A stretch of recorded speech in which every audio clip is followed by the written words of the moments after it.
Hi, my name is Bill Martell, and I'm a professional screenwriter in Hollywood. There's two different ways you can find a story. One is through character. When I'm writing a script for myself, usually what I'll do is I'll start with a character, and then I'll figure out what's the very worst thing that could happen to this person, and then my story is that thing happening to them. The other way to do it is when I start with a concept. Usually if I'm going in to pitch a script to a producer, they will want some sort of an interesting idea. So I'll come up with something like, it's a story about a man who gets in trouble and goes back to his childhood home and opens the closet where he threw away his imaginary friend when he was a child and realizes that there's a doorway to the world of imaginary friends inside. And so he goes into the world of imaginary friends to hide from his problems and learns about the world of imaginary friends. Basically, it's Witness, but with imaginary friends. When I was a kid, I frequently told lies and my mother would wash my mouth out with soap. So part of what I tried to do is figure out a way to get paid for telling the lies rather than getting my mouth washed out with soap. I made short films when I was a kid, and my grandmother subscribed to TV Guide, and back there was an advert for scripts from your favorite TV shows. So I sent away for scripts from Columbo and Rockford Files, and once I saw on the page that what a script looked like, I said, hey, I could write this, and I began writing scripts, and from there, eventually, I actually sold one to Hollywood. It's pure discipline. Basically, it's a job like any other.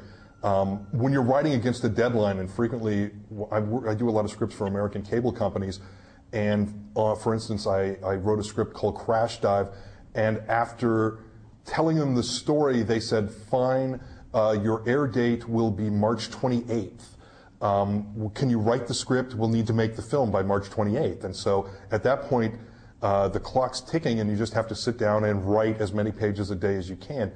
So usually what will happen is I've built a routine where I try to write 5 pages every day, whether I like it or not. Sometimes the 5 pages are brilliant, sometimes they're rubbish.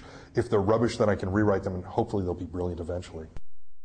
My best film to date was a movie made for the USA Network called Hard Evidence, and it's accidentally turned into the best film. What happened is I wrote the script, sold it to USA Network, and the film was made in Canada. The producer in the United States shipped the script up to the Canadian producers along with a little note attached saying, this is Bill's final draft, meaning that I'd written all my rewrites, and that if they needed more rewrites, they would have to pay for them themselves. Instead, they took that little note to mean that they couldn't change a word of my script, so the film was basically made without any changes to my script at all. It went on to a lot of people watched it when it was on USA Network, and when it was released on home video by Warner Brothers, it was released the same day as the Julia Roberts movie, Something to Talk About, and managed to outrent that Julia Roberts movie in the United States. Oh, the worst. I have many of the worst. Oh, geez, where would I begin? Probably one of the worst might be a film that's not available on video in the United States, and I thank God for that, called Shooter on the Side with Corey Haim, who was somehow big at one point in time. And it was just a total mess. The director lied to me and told me that he was not going to change a word on my script, and then he proceeded to change absolutely everything, and it just turned out dreadful. That's, again, one of those movies that whenever I'm in a video store and I see well, it's not available in video in the United States, but if I'm in a video store anywhere in the world and I see a copy, I buy it and destroy it. The most important ingredient in any script is to remember that there will eventually be an audience watching this film. So everything in the script is going to be to create an emotional response in the audience, from selecting the story itself all the way to writing the dialogue. If your dialogue is particularly witty, the audience will enjoy it. If it's dull, the audience will not enjoy it. If your story is interesting, the audience will enjoy it. If it's dull, they won't enjoy it. So sort of remember that the audience is out there someplace. That doesn't mean you pander to the audience. It means that you remember that eventually somebody's going to be paying money to see this on the big screen, so make sure it's worth their money. That's how I broke in the low-budget market. In fact, I broke in with a local filmmaker from my hometown who was making exploitation movies for drive-in cinemas. And he needed a script in a couple of weeks, and I sat down and wrote that script, and that's what got me in the door. Basically, what you need to do is, if you can write a script that can be made inexpensively but still has a big, interesting idea behind it, you can sell that script to a Hollywood studio. Think about movies like The Sixth Sense. That's a good example of a film that has almost no special effects. The special effect is in our mind, that the boy sees dead people. And that is a great example of a script that is inexpensive to produce. The most expensive thing about the movie is probably Bruce Willis's salary.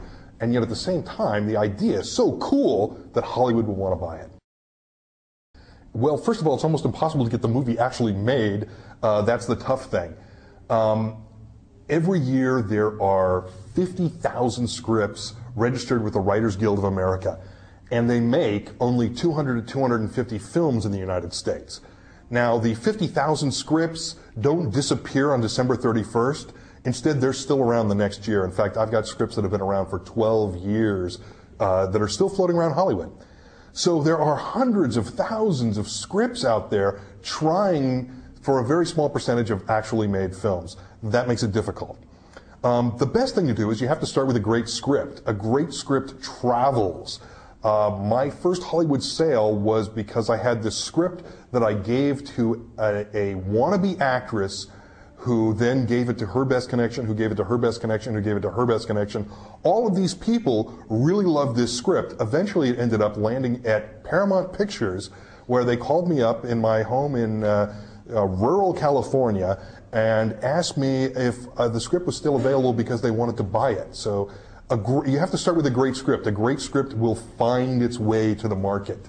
You can help that by basically going through your local video store or going through watching movies, finding out who produces movies similar to your script, and then targeting them.